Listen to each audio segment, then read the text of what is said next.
El día de hoy hablaremos sobre la enfermedad diverticular. Para empezar, es importante definir lo que es un divertículo. Un divertículo es un saco formado por la protrusión o herniación de las capas del colon, es decir, de la mucosa, submucosa y muscular. Hay distintos tipos de divertículo de acuerdo a las capas que abarcan, pero eso los mencionaré más adelante.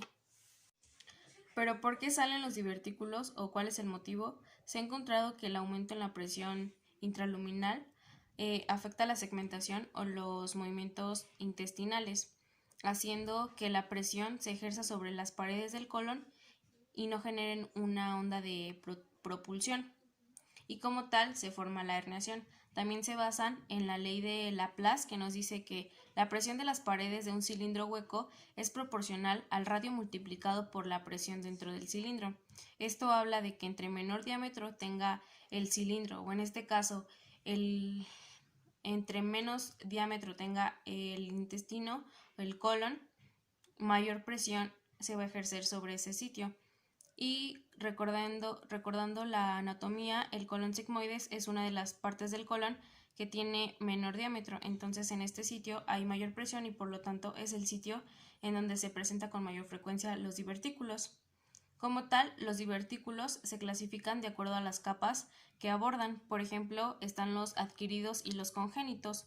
Los adquiridos son aquellos que están formados tanto por la mucosa y la submucosa. A estos también se les denomina divertículos falsos o pseudosacos. En la imagen de un lado podemos observar que el divertículo como tal solo toma o está formado por la mucosa y la submucosa. En cuanto a los congénitos, estos no solamente están formados por la capa mucosa y submucosa, sino también abarcan la muscular. A estos también se les denomina divertículos verdaderos, y en la imagen de un lado igual podemos observar que ya abarcan las tres capas. Es importante mencionar que el 95% de todos los divertículos que se presentan son divertículos falsos o pseudosacos.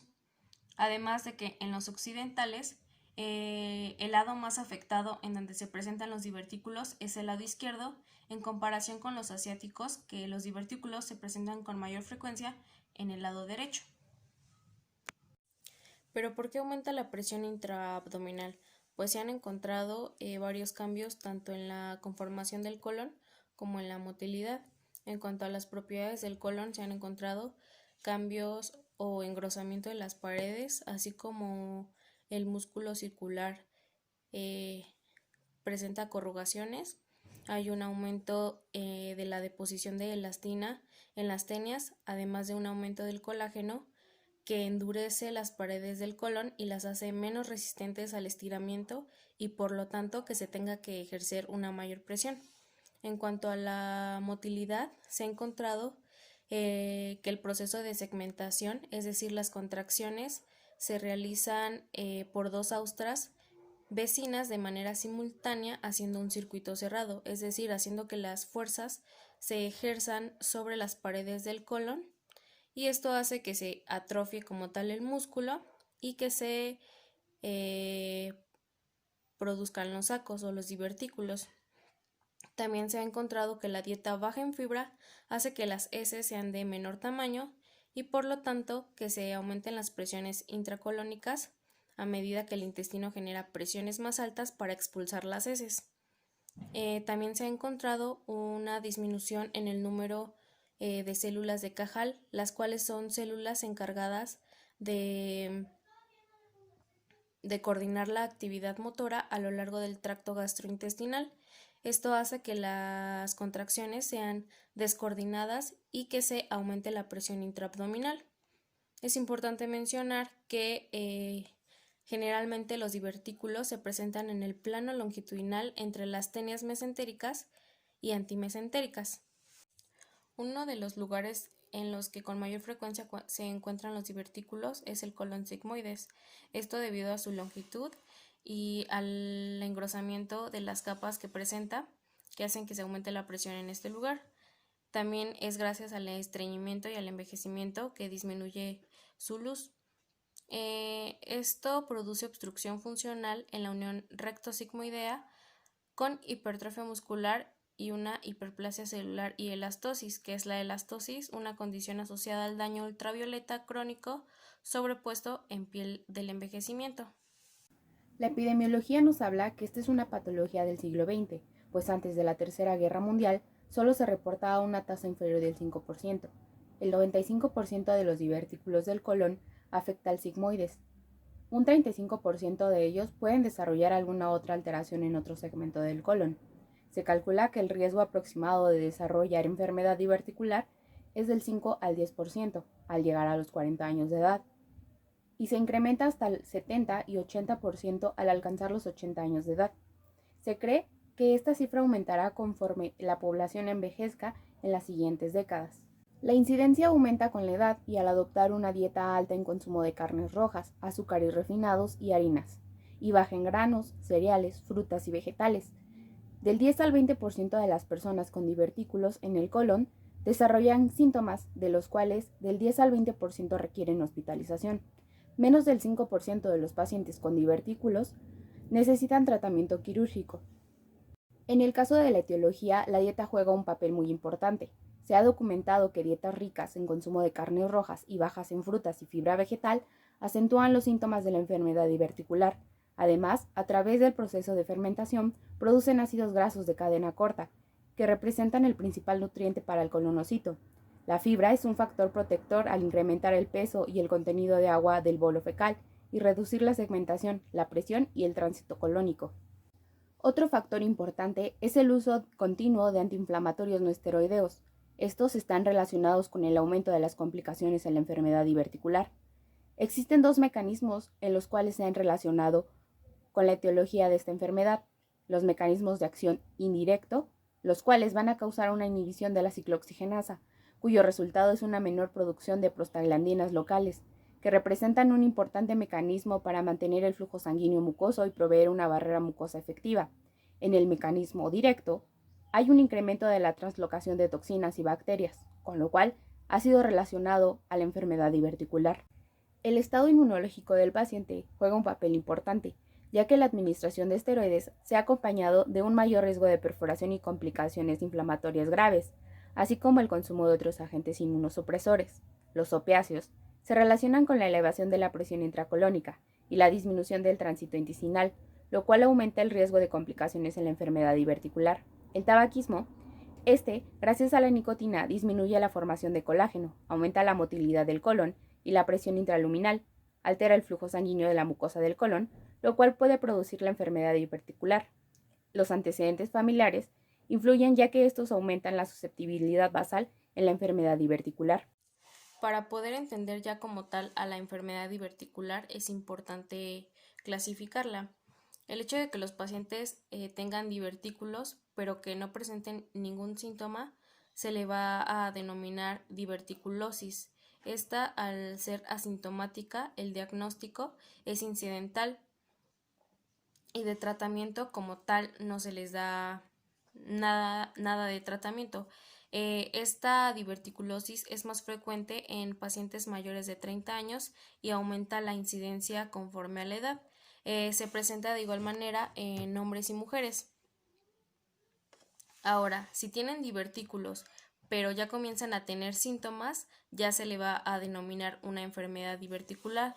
La enfermedad diverticular se va a clasificar en no complicada y en complicada. La complicada se va a dividir en diverticulitis aguda, en una hemorragia diverticular y en una colitis segmentaria asociada a la diverticulosis. Y la diverticulitis aguda se va a clasificar en complicada y no complicada. Más adelante iremos explicando cada una de ellas.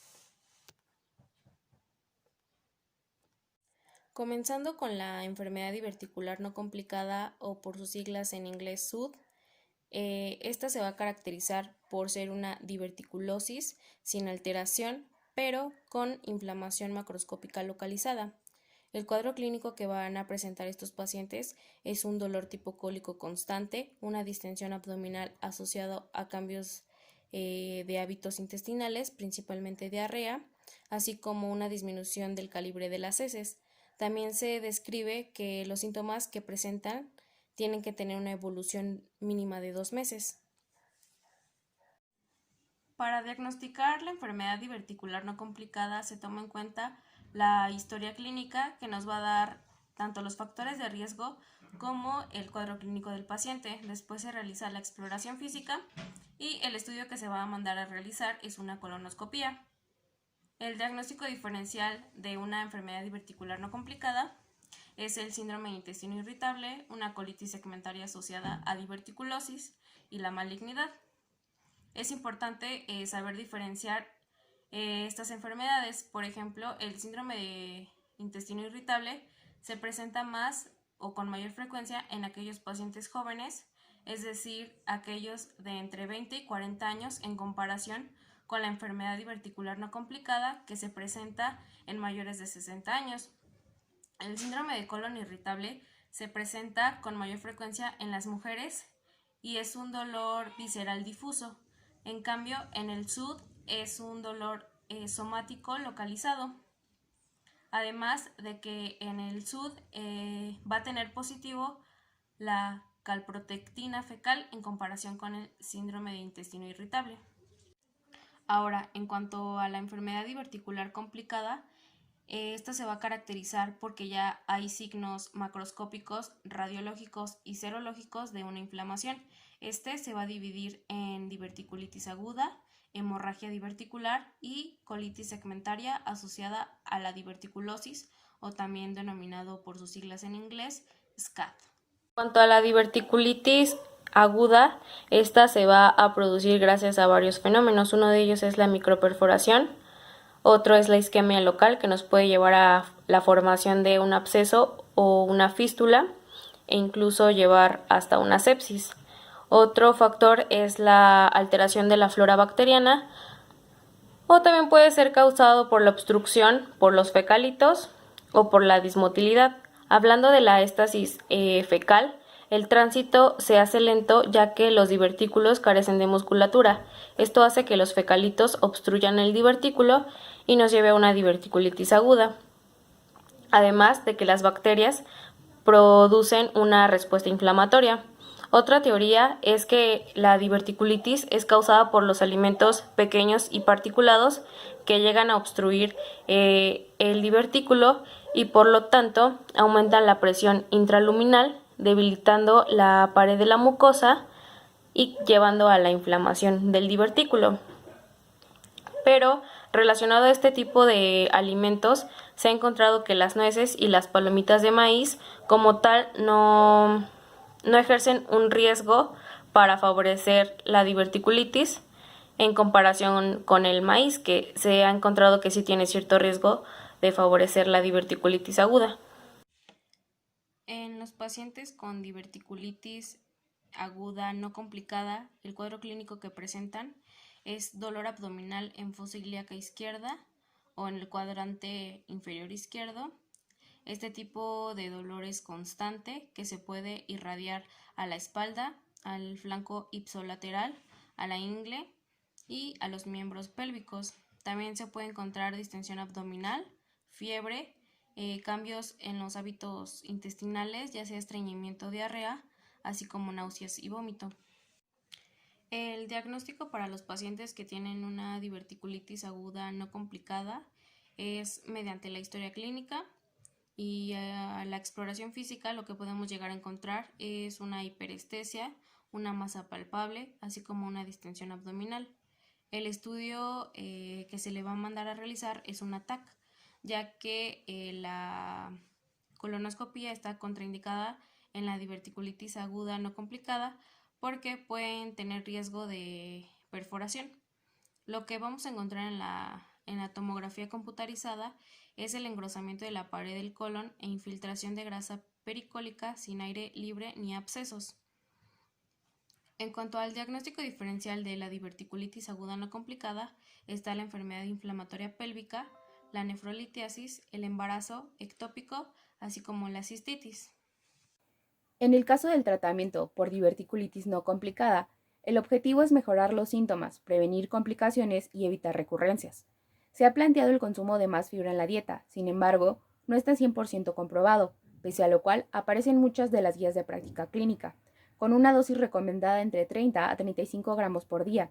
Se ha propuesto el uso de antibióticos, antiinflamatorios y probióticos, ya que la éstasis del contenido intraluminal puede ocurrir en los divertículos colónicos y ello precipita el desarrollo bacteriano excesivo que lleva a una inflamación crónica de bajo grado de la mucosa, por eso el consumo de antibióticos. Se ha propuesto el empleo de rifaximina, antibiótico no absorbible, en la diverticulitis sintomática no complicada. Su utilización se justifica porque algunos de los síntomas, como dolor, distensión abdominal, pueden deberse a la presencia de gas intraluminal, producido por la fermentación bacteriana. La dosis empleada son 400 miligramos cada 12 horas por 7 días cada mes. Los probióticos son organismos vivos que confieren beneficio al huésped si se administran en cantidades adecuadas. Inhiben el sobredesarrollo bacteriano, mejoran la defensa de la mucosa, aminoran la translocación bacteriana y regulan la producción de citocinas proinflamatorias como el factor de necrosis tumoral alfa. Los antiinflamatorios, estos se han prescrito de tipo tópicos, como mesalazina de 400 a 800 miligramos cada 12 horas, los cuales mostraron mejoría en la remisión de los síntomas, como son estreñimiento, diarrea, distensión abdominal y presencia de sangre u moco en las evacuaciones. En la diverticulitis aguda complicada, esta se va a caracterizar por la presencia de abscesos, fístulas, perforaciones o peritonitis fecal. Aquí el fenómeno inflamatorio puede penetrar a órganos vecinos, permitiendo el paso del contenido intestinal a la vejiga o incluso a la vagina. El cuadro clínico de los pacientes con una diverticulitis aguda complicada es un dolor abdominal en fosa ilíaca izquierda, una distensión abdominal, fiebre, cambios de hábitos intestinales como estreñimiento o diarrea, náuseas, vómito, neumaturia, gas en vejiga y vagina, así como materia fecal en orina. El diagnóstico para aquellos pacientes que tienen diverticulitis aguda complicada se realiza mediante la historia clínica y la exploración física, en donde vamos a encontrar hiperestesia, así como distensión abdominal. También se puede mandar a realizar una biometría hemática, en donde se ha encontrado que el 55% de los pacientes tiene una leucocitosis. También se puede realizar una química sanguínea para evaluar los electrolitos y la función renal. También se puede mandar a hacer un ego para evaluar si tiene alguna infección. Se puede realizar una PCR en donde se dice que es positiva cuando tiene más de 50 miligramos por litro. Se puede además realizar una calprotectina fecal que va a salir positiva. Y también se puede hacer un enema de bario en donde podemos encontrar una extravasación del medio de contraste, una estenosis o un trayecto fistuloso. También podemos encontrar un estrechamiento luminal y como tal los divertículos, como se observan en la imagen superior derecha. El enema con bario no se recomienda en aquellos pacientes con diverticulitis aguda, ya sea complicada y no complicada, por el riesgo de perforación que pueden llegar a tener. Pero el estudio estándar de oro es la tomografía computarizada, en donde se van a encontrar aire libre pericólico, abscesos, neumoperitoneo y peritonitis fecal. Como en las imágenes del lado derecho, en la parte inferior, en la imagen A observamos un absceso y en la imagen B observamos el drenaje posterolateral del absceso. En la diverticulitis aguda complicada hay una clasificación que se utiliza para el tratamiento, que es la de Hinchey modificada, la cual divide a la diverticulitis aguda complicada en 4 tipos. La tipo 0, que es la diverticulitis leve; la tipo 1A es el flemón; el tipo 1B, que nos habla de absceso pericólico o mesentérico localizado; la tipo 2, un absceso pélvico localizado, ya sea en pelvic, intraabdominal o retroperitoneal; el tipo 3 nos habla de una peritonitis purulenta generalizada; y la tipo 4 nos habla de una peritonitis fecal generalizada. Esta clasificación como tal todavía no está validada, pero sí la llegan a utilizar para el tratamiento. Hay otra clasificación que es la de Hassen, que divide en 3 estadios. El tipo 0 es diverticulitis leve. El tipo 1 nos habla de una diverticulitis aguda no complicada. el tipo 2 una diverticulitis aguda complicada, que abarca flemón, absceso y perforación, y la tipo 3, que es una diverticulitis crónica. Como tal, no existe una clasificación realmente validada, ya que falta que realicen estudios a largo plazo sobre estas clasificaciones. En la diverticulitis complicada se usa la clasificación de Hinchey, la cual nos puede guiar sobre el tratamiento a seguir en cada uno de los pacientes de acuerdo a su estado. Se tiene una clasificación clásica y una modificada. En el caso de la clásica, nos habla de 4 grados. Grado 1, un absceso o flegmón pericólico. Grado 2, un absceso pélvico, intraabdominal o retroperitoneal. El grado 3, peritonitis purulenta generalizada. El grado 4, peritonitis fecaloidea. En el caso de la modificada, nos habla de un grado 0, la cual corresponde a una diverticulitis clínica leve. 1A, pared colónica engrosada, inflamación pericólica confinada. Grado 1B, absceso pericólico pequeño confinado menor de 5 centímetros. Grado 2, un absceso pélvico intraabdominal distante o retroperitoneal. En el grado 3, peritonitis purulenta generalizada. Grado 4, peritonitis fecaloidea. En el caso de Hinchey 1 y 2 responden al tratamiento conservador con o sin drenaje percutáneo. Los cuadros Hinchey 3 y 4 requieren por lo general tratamiento quirúrgico. El tratamiento médico debe incluir antibióticos, con cobertura de gram negativos y anaerobios, además de la modificación dietética. En aquellos pacientes estables, es decir, sin sepsis o signos de irritación peritoneal, se pueden administrar antibióticos orales en forma ambulatoria. Se debe evaluar el tratamiento a las 48 a 72 horas, tiempo en el cual debe haber una mejoría. Los esquemas utilizados de vía oral son metronidazol más quinolonas, metronidazol más trimetoprim con sulfametoxazol, amoxicilina con ácido clavulánico, esto durante 5 a 7 días. En caso de los pacientes con enfermedad complicada, es decir, la aparición de algún absceso, estenosis o fístula, deben hospitalizarse con antibióticos parenterales y reposo intestinal. Los antibióticos utilizados son metronidazol más una quinolona, metronidazol más una cefalosporina de tercera generación o un beta-lactámico más un inhibidor de la beta-lactamasa. En los pacientes con estabilidad clínica, con abscesos diverticulares, el drenaje percutáneo es el tratamiento más apropiado. Casi siempre se indica cuando los pacientes se han sometido a tratamiento médico sin mejoría en 48 horas y con abscesos mayores a 5 centímetros. El éxito depende de la localización anatómica y características del absceso. Tiene mejor pronóstico en los abscesos mesocólicos o pericólicos que los pélvicos y retroperitoneales, los cuales por lo general tienden a requerir de cirugía. Las complicaciones, que son menores del 5%, son hemorragias, perforación de víscera hueca, lesión de órgano sólido y fistulización.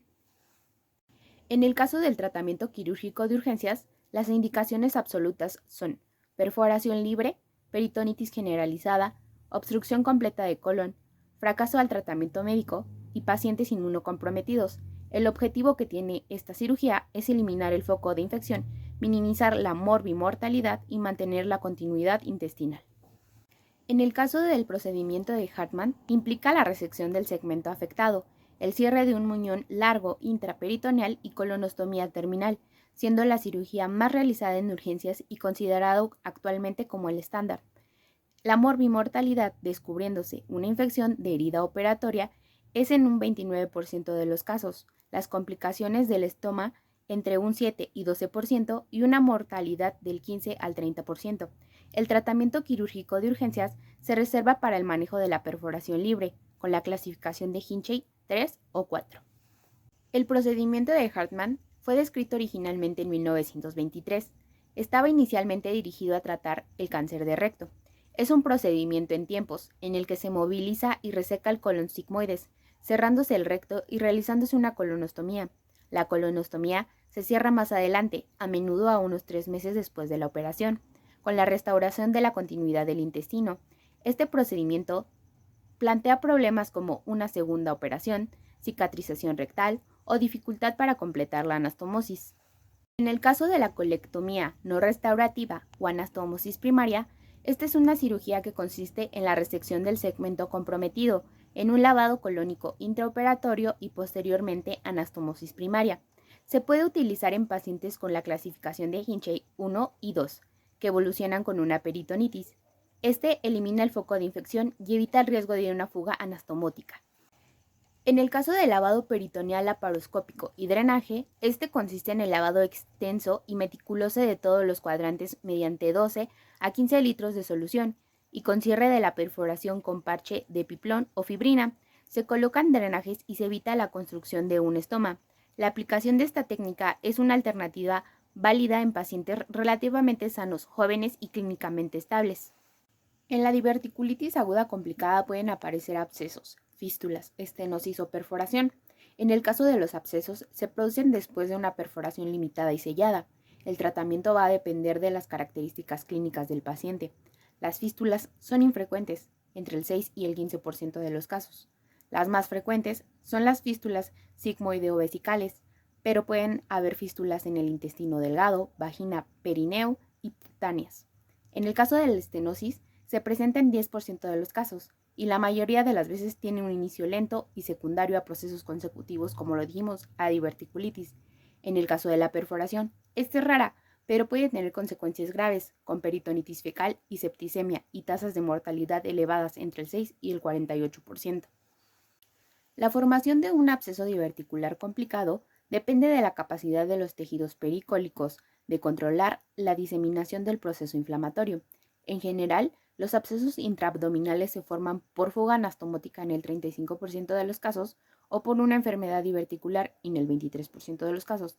Los signos y síntomas pueden aparecer fiebre o encontrarse leucocitosis a pesar de antibióticos que se han administrado, además de una tumoración dolorosa. El tratamiento, en el 90% de los casos, responden a antibióticos y un manejo conservador. Tenemos también el drenaje percutáneo, que es el tratamiento de elección para las colecciones simples bien definidas. La perforación es infrecuente, como ya lo habíamos comentado, pero puede ocurrir más en el paciente inmunocomprometido. La perforación libre está asociada a una alta tasa de mortalidad, presentándose hasta en un 48%. En la mayoría de los casos, se va a requerir una intervención quirúrgica urgente. Por otro lado, las fístulas se forman a partir de un proceso inflamatorio local, que produce un absceso que se descomprime espontáneamente, perforándose a una víscera adyacente o a través de la piel. Los tipos de fístulas relacionados son la colovesical en el 65% y colovaginal en el 25%. El diagnóstico se hace mediante una TAG, enema varitado, vaginoscopía, citoscopía o fistulografía. Otra de las patologías es la hemorragia diverticular. Esta no está relacionada con la inflamación, sino más bien con la ruptura traumática de los vasos rectos de la luz del divertículo. Los pacientes con este tipo de hemorragia presentan una hematoquesis indolora, una alteración en el estado hemodinámico, pero esto va a depender obviamente del grado de hemorragia, así como cambios en la hemoglobina y en el hematocrito. El diagnóstico de la hemorragia diverticular se basa en la historia clínica, en la exploración física, pero el estudio que se va a realizar y que nos va a dar datos de una hemorragia diverticular es una colonoscopía. Esta nos va a señalar el divertículo afectado, pero se tiene que realizar dentro de las primeras 24 horas que inició con las manifestaciones clínicas. En el caso del tratamiento de la hemorragia diverticular, debemos de saber que la mayoría de los casos son autolimitados y requieren únicamente tratamiento de soporte. En los pacientes con hemorragia persistente que se mantienen hemodinámicamente estables, se debe realizar una colonoscopia temprana. Se recomienda el uso de una colonoscopia durante las primeras 24 horas, una vez que el paciente se encuentre estable y con una previa limpieza intestinal, además de repetir en pacientes con hemorragia recurrente. En la hemorragia persistente, los métodos más utilizados para la hemostasia endoscópica son dosis de adrenalina, aplicación de bandas, electrocoagulación y colocación de clips hemostáticos, estos últimos siendo la primera elección por su alta eficacia. En la hemorragia diverticular masiva debemos de saber que es la principal causa de compromiso hemodinámico grave que no puede tratarse mediante endoscopía. Esta se trata mediante angiografía. Este método es capaz de detectar una hemorragia con flujo de 0.3 mililitros por minuto, tiene una sensibilidad entre el 53 y el 86% y una especificidad entre el 92 y el 95%. Además, se tiene la cirugía de urgencia, pero esta solo se ocupa cuando la angiografía no está disponible. Las indicaciones quirúrgicas incluyen hemorragia activa con inestabilidad hemodinámica, pacientes mayores de 60 años, enfermos multitransfundidos en los cuales el sitio de hemorragia está localizado y en pacientes con grupo sanguíneo raro. Existe una probabilidad entre el 22 y el 38% de un resangrado después del primer episodio. Tenemos este diagrama que ayuda a identificar el seguimiento en la hemorragia diverticular y como ya lo mencionó anteriormente mi compañera, dentro del cuadro clínico encontramos hematoquesia y va a depender del estado hemodinámico del paciente el tratamiento o el procedimiento a seguir, pues si este no está estable y no es posible estabilizarlo, nos lleva a realizar una arteriografía más una embolización o cirugía. Sin embargo, si este puede estabilizarse, se puede realizar una gastroscopía, con la cual, si se logra localizar la lesión sangrante, se hace un tratamiento endoscópico, mientras que si no es posible localizar la lesión sangrante, se realiza una colonoscopia. Cuando el paciente está hemodinámicamente estable, hay 3 caminos a seguir mediante la colonoscopia, pues si hay una lesión sangrante detectada, el tratamiento es endoscópico. Por otro lado, si hay un fracaso terapéutico, se realiza una arteriografía, embolización y cirugía. Cuando hay lesiones sangrantes en la colonoscopia, se realiza una gastroscopia y si esta aún así no detecta lesiones sangrantes, se hace una enteroscopia con videocápsula. Por último, si mediante la colonoscopia hay una imposibilidad de localizar el punto sangrante de la hemorragia, se debe pasar directamente a realizar una arteriografía, embolización y cirugía. Otra de las patologías es la colitis segmentaria asociada a diverticulosis o por sus siglas en inglés SCAD. Esta se va a deber a la inflamación de la mucosa interdiverticular que respeta los segmentos que no tienen divertículos. Esta enfermedad tiene una prevalencia del 1.3 al 3.8% de todos los casos de diverticulosis. Esta enfermedad se presenta con mayor frecuencia en los adultos mayores y sobre todo en los hombres y en el colon sigmoides. El cuadro clínico que presentan estos pacientes es un dolor abdominal, una diarrea crónica, así como una hematoquesia intermitente. Para el diagnóstico de la colitis segmentaria asociada a una diverticulosis, se va a utilizar la colonoscopia, la PCR y la calprotectina fecal, que va a salir positiva. Dentro de la colonoscopia hay una clasificación de acuerdo a los hallazgos encontrados que divide a esta patología en A, B, C y D. En el A se va a caracterizar por pliegues engrosados con discretas erosiones. En la B se va a caracterizar por cambios similares a los observados en la colitis ulcerosa leve o moderada, con pérdida difusa del patrón vascular, edema, hiperemia y lesiones bien localizadas, con distorsión de las criptas y cambios crónicos en la lámina propia, así como abscesos crípticos y disminución de las células caliciformes. En el grupo C se va a caracterizar por cambios parecidos a la enfermedad de Crohn, con úlceras aftosas aisladas, con gran variabilidad histológica, con afección transmucosa, inflamación con microfisuras, folículos linfoides e infiltrados inespecíficos. Y en el grupo D se observan cambios similares a la colitis ulcerosa grave, con úlceras más graves y difusas, así como una disminución del calibre de la luz, una distorsión de las criptas con cambios crónicos en la lámina propia, abscesos crípticos y una disminución de las células caliciformes. El tratamiento de la colitis segmentaria asociada a diverticulosis consiste en la administración de antibióticos, ácido 5-aminosalicílico o 5-ASA, esteroides y cirugía en pacientes refractarios. En pacientes con enfermedad leve se usan altas dosis de fibra y el uso de antibióticos a corto plazo, como metronidazol de 500 miligramos cada 8 horas o ciprofloxacino de 500 miligramos cada 12 horas por 7 días, lo cual sería suficiente. Si los síntomas son más severos, se puede utilizar un esquema de ácido 5-aminosalicílico o 5-ASA a dosis convencional.